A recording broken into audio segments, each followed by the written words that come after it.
பிரியமானவர்களே, இயேசு கிறிஸ்துவின் நாமத்தில் உங்களுக்கு அன்பின் வாழ்த்துக்கள். அநேக வேளையில் அநேக காரியங்களுக்காக நம்ம மனிதர்களிடத்தில் போவது உண்டு. மனுஷன் எனக்கு இதை செய்து விடுவானா, அதை கொடுத்துடுவாங்களா? நம்முடைய நண்பர்கள் உண்டு, உறவினர்கள் உண்டு, நமக்கு வேண்டப்பட்டவர்கள் உண்டு. அநேகர் இடத்துல போய் நம்ம அநேக குறைகளை சொல்லி நம்முடைய தேவைகளை அவர்கள் சந்திக்கும்படி அநேகர் இடத்துல போய் நம்ம தேவைகளை சொல்வது உண்டு பிரியமானவர்கள். ஆனால் ஆண்டவராகிய இயேசு கிறிஸ்து என்ன சொல்கிறாரு? நீங்கள் ஏன் என்கிட்ட கேட்க மாட்டீங்க, என்னத்தில் கேட்கலாமே, நான் உங்களுக்கு தருவேனேன்னு சொல்கிறார். பிரியமானவர்களே, ஏன்னா வேதத்தில் பார்க்குறோம், மனிதர்களை நம்புறது ஒரு கண்ணியை வருவிக்கும் என்று பார்க்குறோம். மனுஷனுக்கு நமக்கு ஒரு முக்கியத்துவத்தை கொடுக்குறோம். அநேக வேளையில் நம்ம மனிதர்களை நம்புகிறோம். இவங்ககிட்ட கேட்டுட்டேன், அவங்க எனக்கு தரேன்னு சொல்லிட்டாங்க, இந்த காரியத்தை எனக்காக செய்கிறேன்னு சொன்னாங்க, செய்து விடுவார்கள் என்று அநேக வேலைகளை நம்ம நம்பி காத்திருந்து காலம் தாமதம் ஆகும் பொழுது சோர்ந்து போகிறோம். முடிவில் அவங்க சொல்லுவாங்க, எங்களால் முடியல, உங்களுக்கு கொடுக்கணும்னு நினச்சேன், உங்களுக்கு செய்யணும்னு நினச்சேன், ஆனால் என்னால் முடியல, எங்களுக்கு வர வேண்டிய காரியம் வரவில்லை, அதனால் உங்களுக்கு என்னால் செய்ய முடியல, சாரின்னு சொல்லிடுவாங்க. ஆமாங்க, ஏன்னா மனிதர்களுக்கு அவர்களுக்குன்னு ஒரு பலவீனம் உண்டு. அவர்களுக்கு எல்லோரும் நிறைவானவர்கள் கிடையாது. ஒருவேளை நிறைவான ஆசீர்வாதம் அவர்களுக்கு இருந்தால் கூட செய்வதற்கு மனம் வேண்டும். அதனால தான் ஆண்டவராகிய இயேசு கிறிஸ்து என்ன சொல்கிறாரு? யோவான் 14:14 அப்படியே சொல்கிறாரு, என் நாமத்தினாலே நீங்கள் எதை கேட்டாலும் அதை நான் செய்வேன். ஹல்லேலூயா. பிரியமானவர்களே, இயேசு கிறிஸ்து என்னும் நாமும் மேலான நாமம். அநேகர் யார் யார் மூலமாகவோ அங்கே போயிடலாம், ஆண்டவர்கிட்ட போகலாம், இல்லை பிரதர்ஸ் கிட்ட போகலாம், சிஸ்டர்ஸ் கிட்ட போகலாம், பாஸ்டர் கிட்ட போகலாம், ஊழியர்கள்கிட்ட போனால் நம்ம ஆண்டவர்கிட்ட இவங்க ஜெபம் பண்ணுவாங்க, எனக்காக வேண்டிக் கொள்ளுங்கள். அநேகர் போவாங்க, யாராவது ஒருவருடைய பேரை சொல்லி நம்ம ஆண்டவர்கிட்ட போயிடலான்னு நினைப்பாங்க. ஆனால் ஆண்டவர் என்ன சொல்ல, என் நாமத்தினாலே நீ என் கேளு, என் நாமத்தினாலே நீங்கள் எதை கேட்டாலும் அதை நான் செய்வேன்னு சொல்லியிருக்கிறார். அவருடைய நாமம் என்னங்க? இயேசு கிறிஸ்து. ஹல்லேலூயா. பிரியமானவர்களே, இயேசு கிறிஸ்துவின் நாமத்தினாலே நம்ம எதை கேட்டாலும் அதை நமக்கு நிறைவேறும். அதனால தான் நம்ம ஜெபிக்கும் பொழுது, முடிக்கும் பொழுது ஜெபத்தில் இயேசு கிறிஸ்துவின் நாமத்திலே நான் கேட்கிறேன், இயேசு கிறிஸ்துவின் நாமத்தினால் அதை ஜெபிக்கிறேன் அப்படின்னு சொல்லலாம். அநேகர் இந்த உலகத்தில் பிரியமானவர்களே ஏதோ ஒரு ரூட்டை பிடிச்சிட்டு இருக்காங்க. கர்த்தரிடத்துல போகிறது யார் மூலயமாவது போயிடலாம். அநேக தவறாக நினைக்க வேண்டாம் பிரியமானவர்களே. எனக்காக வேண்டிக் கொள்ளுங்கள் என்று இயேசு கிறிஸ்துவின் தாயாகிய மரியாளுடைய பெயரை சொல்லி ஜெபிப்பது உண்டு பிரியமானவர். ஆனால் இயேசு கிறிஸ்து என்ன சொல்கிறார்? என்கிட்ட வரத்துக்கு உங்களுக்கு யாரும் உங்களுக்கு ஹெல்ப் பண்ண வேண்டியதில்லை, நீங்கள் டைரெக்டாக என்கிட்ட கேட்கலாம், என்னிடத்துல கேளுங்கள் அப்படின்றார். இன்னொரு இடத்துல கூட ஆண்டவர் சொல்றார், யோவான் 16:24 இதுவரைக்கும் நீங்கள் என் நாமத்தினாலே ஒன்றும் கேட்கவில்லை, கேளுங்கள், அப்பொழுது உங்கள் சந்தோஷம் நிறைவாக இருக்கும்படி பெற்றுக்கொள்வீர்கள். ஹல்லேலூயா. பாருங்க என்ன சொல்றாரு? எத்தனையோ முறை நான் உனக்கு சொல்லிட்டேன், நீங்கள் இது வரைக்கும் என்கிட்ட கேட்கல. அவங்களுடைய சீடர்களை பார்த்து சொல்றாரு, இதுவரையில் நீங்கள் ஒன்றும் என்னிடத்தில் கேட்கவில்லை, கேளுங்கள், அப்பொழுது உங்கள் சந்தோஷம் நிறைவாக இருக்கும்படி பெற்றுக்கொள்வீர்கள். அப்படின்னா என்ன அர்த்தங்க? சந்தோஷம் நிறைவாக இருக்கும்படினா, நிறைய பேர் நம்ம ஜெபிப்பது உண்டு, சில விஷயம் நமக்கு நடக்கும் பொழுது, நம்முடைய தேவைகள் சந்திக்கப்படும் பொழுது, இவ்வளோ தான் வந்திருக்கு, நம்ம திருப்தி அடையலாம். ஏன்னா சில பேர் இந்த வசனத்தை சொல்வது உண்டு பிரியமானவர்களே, போதும் என்று மனதுடனே கூடிய தெய்வ பக்தியே மிகுந்த ஆதாயம்னு சொல்கிறாங்க. அதனால் போதும் அப்படின்னு நம்ம சொல்லிடலாம். இல்லை, ஆண்டவர் என்ன சொல்கிறாரு? உன் சந்தோஷம் நிறைவாக இருக்கா? நீ கேட்டுக்கொண்டதை பெற்றுக்கொண்டாயா? நீ இதுவரையெல்லாம் கேட்கல, கேளு. நீங்கள் கேட்பீர்கள் என்றால் உங்கள் சந்தோஷம் நிறைவாக இருக்கும்படி அதை பெற்றுக்கொள்கிறீர்கள். அதை தான் ஆண்டவர் சொல்கிறார் யோவான் 16:24 இதுவரைக்கும் நீங்கள் என் நாமத்தினாலே ஒன்றும் கேட்கவில்லை, கேளுங்கள், அப்பொழுது உங்கள் சந்தோஷம் நிறைவாக இருக்கும்படி பெற்றுக்கொள்வீர்கள். ஹல்லேலூயா. பிரியமானவர்களே, நம்முடைய சந்தோஷம் நிறைவாக இருக்குன்னா எப்படிங்க? நம்ம கேட்டது எதுவோ, நாம் வேண்டிக் கொண்டது எதுவோ, எதற்காக நம்ம காத்திருந்தோமோ அதை நம்ம பெற்றுக்கொள்ளும் பொழுது அந்த சந்தோஷம் நிறைவாக இருக்கும். ஒருவேளை கேட்டது குறைவாக கிடைத்தது என்றால் சந்தோஷம் நிறைவாக இருக்காது. ஆனால் நம்மளே சில பேர் என்ன பண்ணுவாங்க? திருப்திப்படுத்தி கொள்ளலாம், நம்ம இதுலேயே நம்ம சாட்டிஸ்ஃபைடு ஆகிடணும், அதிகமாக ஆசைப்படக்கூடாது, நமக்கு நேர்ந்தது இவ்வளவு தான், நம்ம அவ்வளவு கேட்டோம், இவ்வளோ தான் வந்திருக்கு, போதும், நம்ம தகுதிக்கு இவ்வளோ தான் அப்படி நிறைய பேர் நினைத்து இதுவே எனக்கு போதும் அப்படின்னு நினைக்கிறோம். இல்லை, ஆண்டவர் என்ன சொல்கிறார்? உன் சந்தோஷம் நிறைவாக இருக்கும்படி அதை பெற்றுக்கொள்வாய். அநேகர் சொல்லுவாங்க, திருமண வாழ்க்கையில் கூட இத்தனை பொருத்தம் அத்தனை பொருத்தம் அப்படின்வாங்க. 4 பொருத்தம் இருந்தால் போதாங்க அப்படின்றவாங்க. ஆனால் ஆண்டவருடைய ஆசீர்வாதம் அப்படி இல்லைங்க. ஒருவேளை நீங்கள் போகிற இடத்துல சம்பளம் இவ்வளவாக வர வேண்டும், சேலரி எனக்கு இவ்வளவாக நிர்ணயிக்கப்பட வேண்டும் நீங்கள் நினைத்து போகலாம்.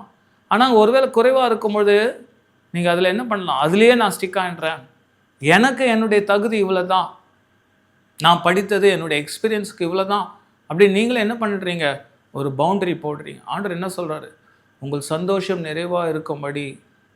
ஆமாங்க, நம்முடைய சந்தோஷம் நிறைவாக இருக்கா? நம்ம அந்த விஷயத்தில் சாட்டிஸ்ஃபைடு ஆகிற அளவுக்கு, ஹாப்பியாக இருக்கிற அளவுக்கு நமக்கு எல்லாம் கிடைக்குதா? நம்முடைய சந்தோஷம் நிறைவாக இருக்கும்படி நம்ம பெற்றுக்கொள்கிறோமா? ஏனென்றால் பிரியமானவர்களே, ஆண்டவர் கொடுக்குற ஆசீர்வாதம் அப்படி தாங்க இருக்கும். காணா ஒரு திருமணத்தில் கூட அப்படி தாங்க. அவருடைய முதலாவது அற்புதத்தை அங்கே செய்தார். அங்கே என்ன ஏற்பட்டது? குறைவு ஏற்பட்டது. திராட்சை ரசம் குறைவு ஏற்பட்டது. திருமண நிகழ்ச்சியில் ஒருவேளை உணவு பற்றாக்குறை ஏற்பட்டால் அந்த திருமணத்தை ஆர்கனைஸ் பண்ணவங்களுக்கு எப்படி இருக்கும் பிரியமானவர்களே? ரொம்ப மன சங்கடமாக இருக்கும். ஐயோ, வந்தவர்கள் என்ன நினைப்பாங்க, குறைவாக பேசி விடுவார்களே, எப்படியாவது எதாவது செய்து நம்ம கொடுத்துடலான்னு நினைப்பாங்க. அப்படி தான் ஒரு சூழ்நிலை ஏற்படுகிறது. காணா ஒரு திருமணத்தில் இயேசுவும் அவருடைய சீடர்களும் அழைக்கப்பட்டிருந்தார்கள். அங்கே போகும்பொழுது திராட்சை ரசம் குறைவு ஏற்பட்டது. அங்கே ஒரே சலசலப்பு. இயேசுக்கு அந்த நியூஸ் வருது, குறைவு ஏற்பட்டிருக்குன்னு. ஆண்டவராகிய இயேசு கிறிஸ்து என்ன பண்ணுறாருங்க, அங்கே அற்புதம் செய்கிறார். தண்ணீரை கொண்டு திராட்சை ரசமாய் மாற்றினார். அப்பொழுது குடித்தவர்கள் என்ன சொல்கிறாங்க, முந்தினதை பார்க்கலாம் பிந்தின திராட்சை ரசம் மிகவும் சுவை உள்ளதாக இருக்குது. அந்த திருமணத்தை ஆர்கனைஸ் பண்ணவங்க அந்த குடும்பத்தை பார்த்து கேட்குறாங்க, ஏங்க எப்பொழுதும் ருசி இல்லாததானே கடைசியில் கொடுப்பாங்க, இந்த ருசியான திராட்சை ரசத்தை இதுவரையிலும் வைத்திருந்திருக்கீங்களே எப்படி அப்படின்னு கேட்குறாங்க. அதுதாங்க உங்கள் சந்தோஷம் நிறைவாக இருக்கும்படி, திருப்தி அடையும்படியாக ஆண்டவர் செய்வார். ஆண்டவர்கிட்ட வருபவர்கள் எல்லோரும் ஒருவரும் திருப்தி அடையாமல் போவது கிடையாது பிரியமா. தாகமாக இருக்கிறவர்கள் என்னிடத்தில் வாருங்கள், நான் உங்களுக்கு தண்ணீர் கொடுப்பேன்னு சொல்லியிருக்காரு. வாஞ்சியோடு இருக்கும்பொழுது, தாகத்தோடு இருக்கும்பொழுது ஆண்டவரிடத்தில் வருவீர்கள் என்றால் கர்த்தர் உங்களுடைய சந்தோஷத்தை நிறைவாகும்படி செய்கிற ஆண்டவர் பிரியமானவர்.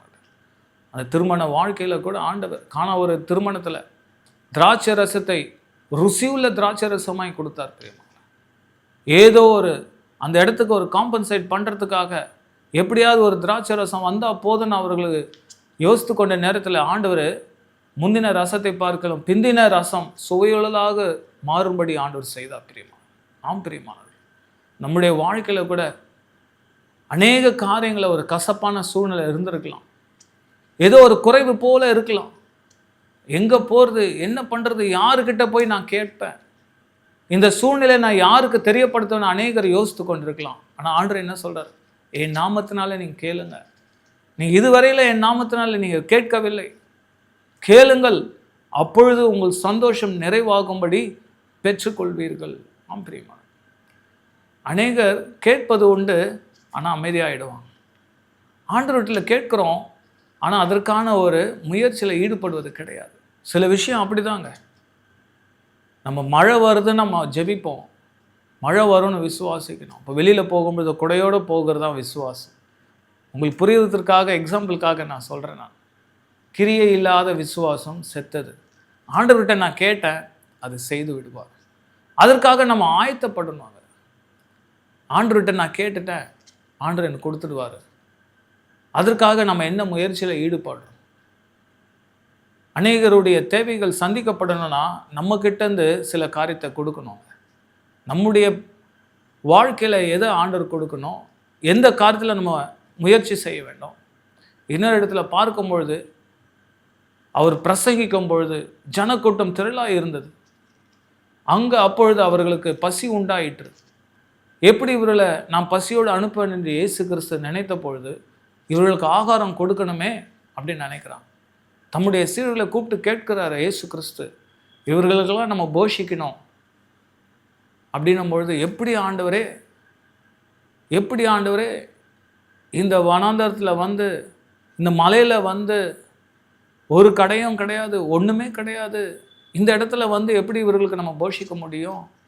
100 பேரா 200 பேரா 5000 பேர் புருஷர்கள் இருக்கிறாங்களே, அதற்கு மேற்பட்டவர்கள் இருக்கிறார்களே, எப்படி இவர்களுக்கு நம்ம போஷிக்க முடியும்? பொழுது அங்கே 5 அப்பம் 2 மீன் இருந்தது பிரியமானவர். அது ஒரு சீடன் வந்து சொல்கிறான், ஒரு சிறுவன் கிட்ட 5 அப்பம் 2 மீன்கள் இருக்கிறது. ஆண்டவர் அதை கொண்டு வர சொல்கிறார். ஆண்டவர் அதை ஆசீர்வதிக்கிறார். பிதாவுக்கு நேராக அதை ஏறெடுத்து அதை ஆசீர்வதித்து அதை கொடுக்கிறார், பரிமாற சொல்கிறார். எல்லோரும் அழகாக வரிசையாக உட்கார்ந்து அது புசித்தார்கள் பிரியமான. அது வேதத்தில் பார்க்கலாம், புசித்து திருப்தி அடைந்தார்கள் என்று பார்க்கிறோம். ஆமேன். அது மாத்திரமில்லாமல் 12 கூடை நிறைய எடுத்தார்கள், மீதம் எடுத்தார்கள். இது தாங்க சந்தோஷம், நிறைவான சந்தோஷம். ஏதோ நம்ம அட்ஜஸ்ட் பண்ணிடலாம், கொஞ்சம் இருக்குது இதை வச்சு மேனேஜ் பண்ணிடலாம் அப்படின்றது இல்லைங்க. ஆண்டவருடைய ஆசீர்வாதம் எப்படி இருக்கும்னா நிறைவாக இருக்கும். ஹல்லேலூயா. ஒரு முறை சீடர்கள் பேதுரு மீன் பிடிக்கும் பொழுது இயேசு கிறிஸ்து வரார். என்னடா என்ன நடக்குதுன்னும் பொழுது, ஐயோ நான் ராம் முழுதும் முயற்சி பண்ணேன், எனக்கு மீன் கிடைக்கல, அகப்படலை, ஏதோ பண்ண. அவனுக்கு அவ்வளோ எக்ஸ்பீரியன்ஸ் சீமோனுக்கு. அவன் சிறு வயது முதற்கொண்டே மீனவனாக இருந்திருக்கக்கூடும். அவன் எவ்வளோ முயற்சி பண்ணுறான், மீன் கிடைக்கல. ஆண்டவர் சொல்கிறார், போய் ஆழத்தில் போடு. இன்னொரு இடத்துல பார்க்குறோம், வலது புறத்தில் போடு. அப்படி மீன்கள் பிடிக்கும் பொழுது வலை கிழியத்தக்கதாக மீன்கள் வந்தது. அது மாத்திரம் இல்லாமல் படகு முழுகத்தக்கதாக அவ்வளோ மீன் வலையில் மாட்டுது. அந்த மீன்களை கொண்டு வந்து அவன் போட்டில் ஏற்றணும்னு நினச்சானா அந்த போர்டு உடஞ்சிடும் பிரியமானது. அவ்வளோ மீனை நம்ம கடலில் விடவும் முடியாது, போட்டில் போடவும் முடியாது. அவ்வளோ ஆசீர்வாதம் வந்து விட்டது. என்ன செய்கிறான், மற்ற படகு போகிறவங்களுக்கு சிக்னல் காட்டி விசில் அடித்து கூப்பிடுறான், வாங்க வாங்க அப்படின்னு கூப்பிட்டு பாதி மீன்களை, அந்த வலையில் வந்த மீன்களை பாதி மீன்களை தன்னுடைய போட்டிலையும் இன்னொரு பாதி மீன்களை மற்றவருடைய போட்லேயும் போடுறான் பிரியமான. பிரியமான ஆண்டவர்கிட்ட கேட்டால் அதுதான், ஏதோ அட்ஜஸ்ட் பண்ணிக்கோ மகனே, அட்ஜஸ்ட் பண்ணிக்கோ மகளேன்னு கொஞ்சமாக கொடுக்க மாட்டார். பேரண்ட்ஸோ நமக்கு வேண்டியப்பட்டவர்களோ செய்யலாம், என்கிட்ட இவ்வளோ தான் இருக்குது, நீ கொஞ்சம் அட்ஜஸ்ட் பண்ணிக்கோ அப்புறம் பார்த்துக்கலான்னு. ஆனால் ஆண்டவர் அப்படி கிடையாது. ஏன் தெரியுமா? இயேசு கிறிஸ்து வானத்தையும் பூமியும் உண்டாக்கின தேவன், பொன்னும் வெள்ளியும் அவருடையதுங்க. ஹல்லேலூயா. அவர் பொன் வெள்ளியும் பூமியும் உண்டாக்கின கர்த்தர். அவர் எல்லாவற்றையும் செய்ய வல்லவருங்க. அவர் இரக்கமுள்ள தேவன், கிருபை நிறைந்த தேவனாக இருக்கு. அதனால தான் கேட்கிறார், என்னிடத்துல கேள், என் நாமத்தினால் நீங்கள் கேளுங்க. இது வரைக்கும் நீங்கள் ஒன்றும் என்னிடத்தில் கேட்கவில்லை, கேளுங்கள், அப்பொழுது உங்கள் சந்தோஷம் நிறைவாக இருக்கும்படி அதை பெற்றுக்கொள்வீர்கள். பிரியமானவர்களே, நம்ம திகைத்து போகிறத்தக்கதாக ஏதோ இந்த சின்ன விஷயத்தை கொண்டு நம்ம திருப்தி ஆகலான்னு கிடையாது பிரியமானவர்களே.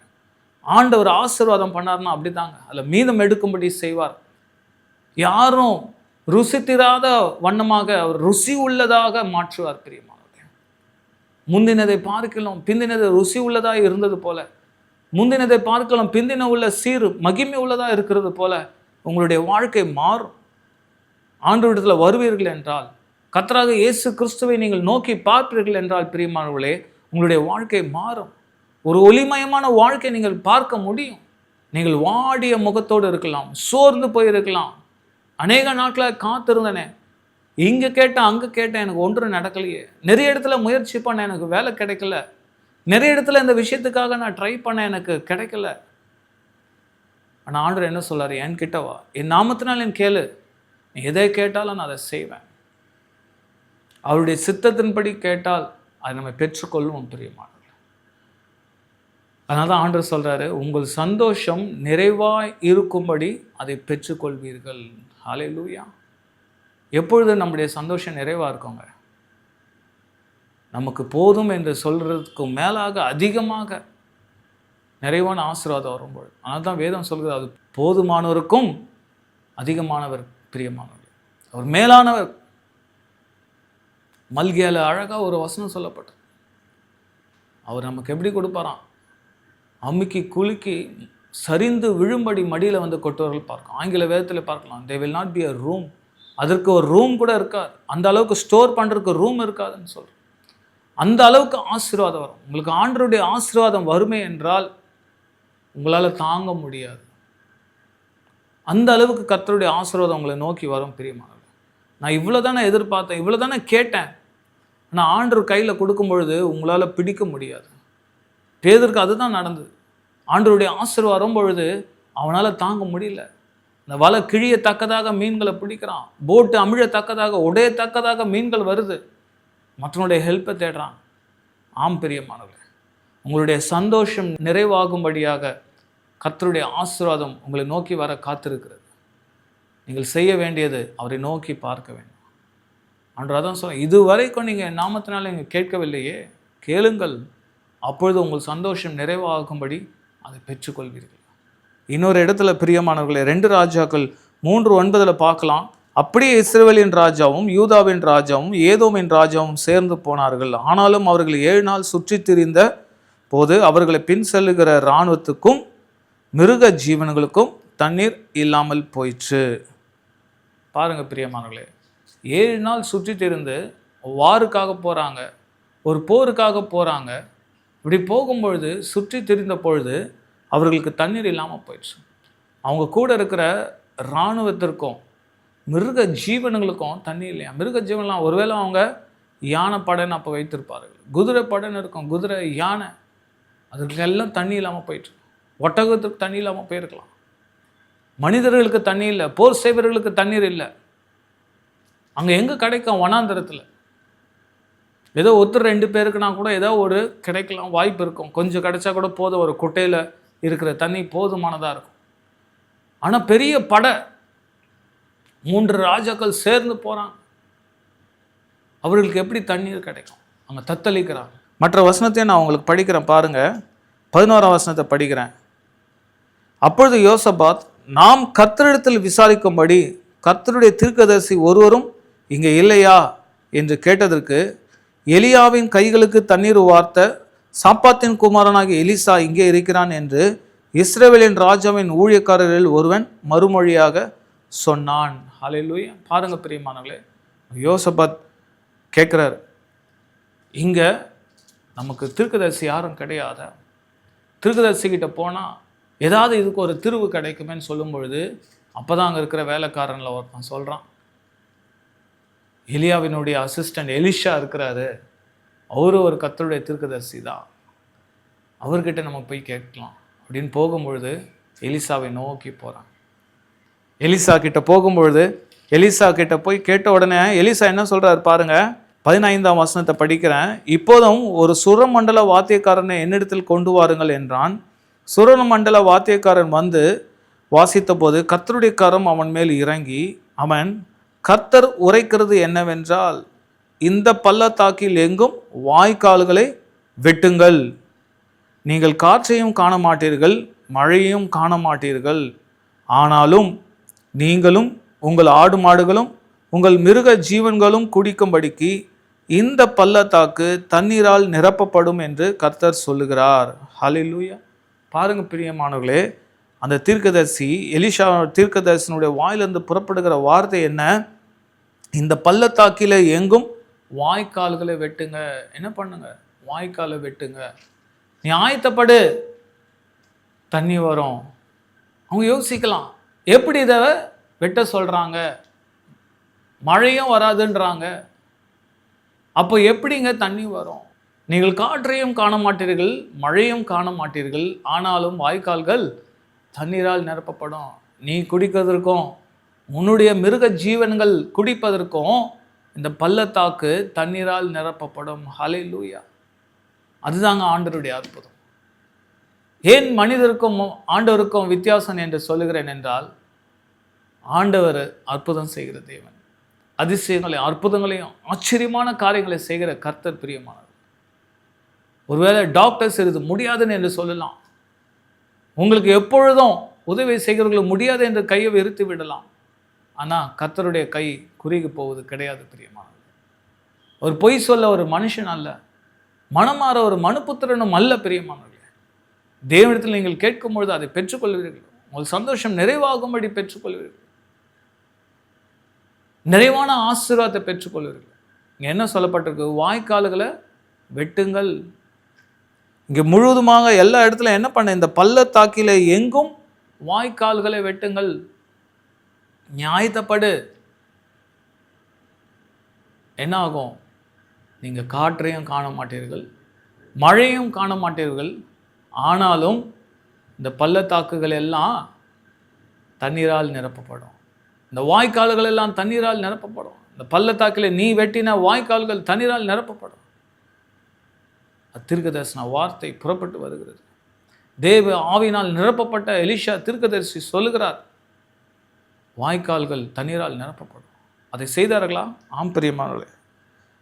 18ஆம் வசனத்தை படிக்கிறேன். இது கர்த்தரின் பார்வைக்கு அற்ப காரியம், மோவாபியரையும் உங்கள் கையிலே ஒப்பு கொடுப்பார். நீங்கள் சகல கோட்டைகளையும் சகல சிறந்த பட்டணங்களையும் தகர்த்து நல்ல மரங்களை எல்லாம் வெட்டி நீரூற்றுகளை எல்லாம் தூர்த்து நல்ல நிலத்தை எல்லாம் கல்மேடுகளாக்கி கெடுப்பீர்கள் என்றான். மறுநாள் காலமே பலி செலுத்தப்படும் நேரத்தில் இதோ தண்ணீர் ஏதோம் தேச வழியாய் வந்ததினால் தேசம் தண்ணீரால் நிரம்பிற்று. ஹல்லேலூயா. பாருங்க, மறுநாள் காலமே பலி செலுத்தப்படும் நேரத்தில் இதோ தண்ணீர் ஏதோம் தேச வழியாய் வந்ததினால் தேசம் தண்ணீரால் நிரம்பிற்று. தங்களோடு யுத்தம் பண்ண ராஜாக்கள் வருகிறதை மோவாபியர் எல்லாரும் கேட்டபோது அவர்கள் ஆயுதம் தரித்தத்தக்க வயதுள்ளவர்களையும் அதற்கு மேல்தரமானவர்கள் எல்லாரையும் கூட்டி அழைத்து கொண்டு வந்து எல்லையிலே நின்றார்கள். பாருங்க பிரியமானவர்களே, ஆண்டவர் என்ன பண்றாரு? அங்கே தண்ணீரை கொண்டு வர வைக்கிறார்.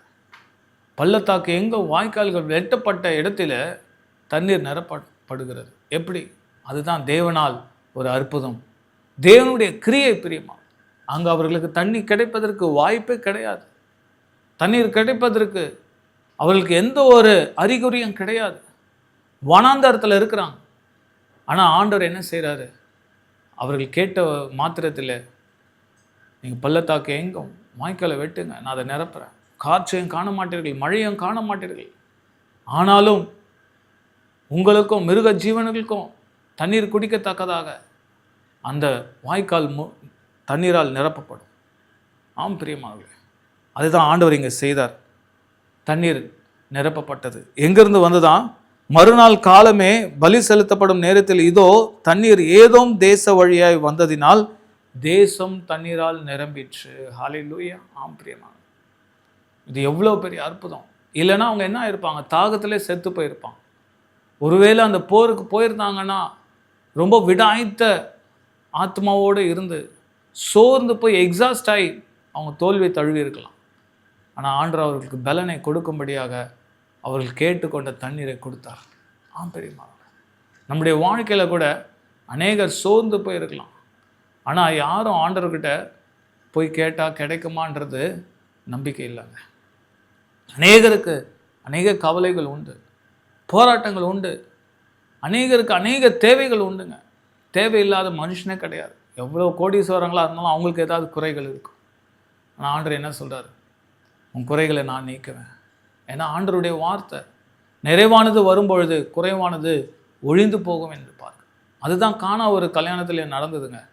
நிறைவானவராகிய இயேசு கிறிஸ்து அந்த கானா ஒரு திருமணத்திற்கு அழைக்கப்பட்டதினால குறைவானது எல்லாம் ஓடி போயிடுச்சு. ஹல்லேலூயா. நிறைவானவராகிய இயேசு கிறிஸ்து அவங்க வாழ்க்கையில் அழைக்கும் பொழுது, இயேசு கிறிஸ்துவை நீங்கள் நோக்கி பார்க்கும் பொழுது பிரியமானவர்களே, அவர் உங்களை ஆசீர்வதிக்காமல் விடுவது கிடையாது. என் நாமத்தினாலே நீங்கள் எதை கேட்டாலும் அதை நான் செய்வேன்னு சொல்லியிருக்கார். இதுவரையில் நீங்கள் ஒன்றும் என் நாமத்தினாலே கேட்கவில்லை, கேளுங்கள், அப்பொழுது உங்கள் சந்தோஷம் நிறைவாக இருக்கும்படி பெற்றுக்கொள்வீர்கள். ஆம் பிரியமானவர்களே, உங்கள் சந்தோஷம் நிறைவாக இருக்கும்படி பெற்றுக்கொள்வீர்கள் என்று நம்ம பார்க்கிறோம். ஏனென்றால் நம்முடைய சந்தோஷம் நிறைவாக இருக்கணும்னா ஆண்டவருடைய ஆசீர்வாதம் வந்தால் மாத்திரம்தான் பிரியமானவர்களே அது நடக்கும்.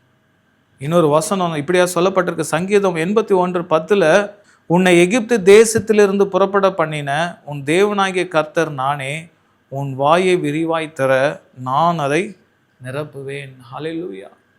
உன் வாயை விரிவாய் தர நான் அதை நிரப்புவேன். என்ன அர்த்தங்க? வாயை விரிவாய் திறந்து எல்லா தேவையில கேளுங்க நான் நிரப்புவேன்ற அர்த்தமா? இல்லை. ஆண்டவரை துதிக்கணும். நமக்கு நிறைய போராட்டம் வரலாம், நிறைய பிரச்சனை வரலாம், அநேக கஷ்டம் வரலாம். நீங்கள் சங்கீதத்தை நீங்கள் 81ஆம் சங்கீதத்தை நீங்கள் முழுமையாக படித்து பாருங்கள். தேவனை துதிக்க நம்ம ஆயத்தமாக இருக்கிறோமா? சில பிரச்சனைகள் போராட்டங்கள் இருக்கும், குறைகள் இருக்கும். நம்ம வாழ்க்கையில் குறைகள் இருக்கும் பொழுது குறையே நீங்கள் பார்த்துட்டு இருந்தீங்கன்னா அந்த குறையே பற்றி பேசி கொண்டு இருக்கும் பொழுது நிறைவான ஆசீர்வாதத்தை பார்க்க முடியாது. அங்கே இயேசு கிறிஸ்து வந்து ஆக வேண்டும். பேதுருவுக்கு அங்கே மீன்கள் கிடைக்க வேண்டும் என்றால் அங்கே இயேசு கிறிஸ்து அவருக்கு தேவைப்பட்டது. அந்த காணா ஒரு திருமண நிகழ்ச்சியில் அந்த திராட்சை ரசம் பற்றாக்குறை ஏற்பட்ட பொழுது அங்கு நிறைவு ஏற்பட வேண்டும் என்றால் அங்கே இயேசு கிறிஸ்துவானவர் வந்திருக்க வேண்டும். ஆம் பிரியமானது, அங்கே இயேசு கிறிஸ்து இருந்தார். இங்கேயும் நம்ம பார்த்தோம், எலிஷாவின் இடத்துல போய் கேட்கிறார்கள், தண்ணீரில் என்ன பண்ணுறது, நாங்கள் தண்ணீர் இல்லாமல் செத்து போயிடுவோமா, எதிரிகிட்ட நாங்கள் தோற்று போய் மடிந்து போவோமா, மரித்து போவோமா என்று இருக்கும் பொழுது கர்த்தரை நோக்கி வந்த அவர்களுக்கு ஆண்டவர் நிறைவானதை கொடுத்தார். தேசம் முழுதும் தண்ணீரால் நிரம்பிச்சு என்று பார்க்கிறோம். பிரியமா, தேவனுடைய ஆசீர்வாதம் அதுதான் பிரியமா. நம்ம கூட ஆண்டவர் இடத்துல அவரை நோக்கி பார்த்து அவருடைய சமூகத்தில் வந்து துதித்து பாடி ஆராதனை செய்யும் பொழுது நம்முடைய தேவைகளை ஆண்டவர் சந்திக்க கிருபை உள்ள தேவனாக இருக்கார். அநேகர் புலம்பிக் கொண்டே இருப்பது உண்டு, எனக்கு இது இல்லை அது இல்லை, ஆண்டவர்கிட்ட போனாலுமே குறை சொல்லிகிட்டே இருப்பேன். ஆண்டவர் என்ன சொல்கிறார், உன் வாயை விரிவாய் தர நான் அதை நிரப்புவேன் என்று சொல்கிறார். பிரச்சனைகள் வரும்பொழுதும் தேவனை துதிக்கணும். எந்த ஒரு சோதனை வந்தாலும், கஷ்டங்கள் குறைவுகள் ஏற்பட்டாலும் தேவனை துதிக்க வேண்டும் தெரியுமா. அதனால தான் சங்கீதத்தில் பார்க்கணும், கர்த்தரை துதித்து பாடுங்க, கீர்த்தனையோடு எல்லா விதமான இன்ஸ்ட்ருமெண்ட்டோடு தேவனை துதித்து பாடுங்க. ஆண்டவருக்கு நன்றி சொல்லும் பொழுது, ஆண்டவருக்கு ஆராதனை செலுத்தும் பொழுது, அவரை ஸ்தோத்திரிக்கும் பொழுது பிரியமான எல்லா தடைகள் உங்களை விட்டு நீங்கி போகும். குறைவான வாழ்க்கை மாற வேண்டுமா, உங்களுடைய வாயை விரிவாய் திறக்க வேண்டும். அவரை துதிப்பதற்காக வாயை திறக்க வேண்டும் பிரியமான. அவரை துதித்து பாடுவதற்காக, அவரை ஸ்தோத்தரிப்பதற்காக, அவர் செய்த நன்மையை உணர்ந்து நன்றி சொல்வதற்காக நம்முடைய வாயை திறக்க வேண்டும். இருதயத்தில் விசுவாசித்து நாவினால் அறிக்கை செய்ய வேண்டும் என்று சொல்லப்பட்டு, எனக்கு ஆண்டவர் கொடுப்பாரு செய்து விடுவார் என்று அப்படியே மனசில் இருந்தால் எப்படிங்க? இல்லை, ஆண்டவர் என்ன சொல்ல, உன் வாயை விரிவாக திற, நீ கேளு, என் நாமத்தினால கேளுங்க, உங்கள் சந்தோஷம் நிறைவேறுக்கும்படி பெற்றுக்கொள்வதற்காக நீங்கள் என்னிடத்துல கேளுங்க, உங்கள் சந்தோஷம் நிறைவாகும்படி செய்வேன். பரிபூர்ண ஒரு சந்தோஷம் உங்களுக்கு கிடைக்கும். ஏதோ ஒரு கொஞ்சம் கிடச்சி இதில் நம்ம திருப்தி அடையலான்னு கிடையாது பிரியமாக. நீங்கள் தேவனிடத்தில் வரும்பொழுது நீங்கள் எதிர்பார்க்குறீங்களோ அதுக்கு மேலான ஆசீர்வாதத்தை அவர் கொடுக்க கிருபை உள்ள தேவனாக இருக்கு. ஆம் பிரியமானவர்களே, கர்த்தருடைய ஆசீர்வாதம் எப்பொழுதும் நம்ம கூட இருந்துட்டு தான் இருக்கு.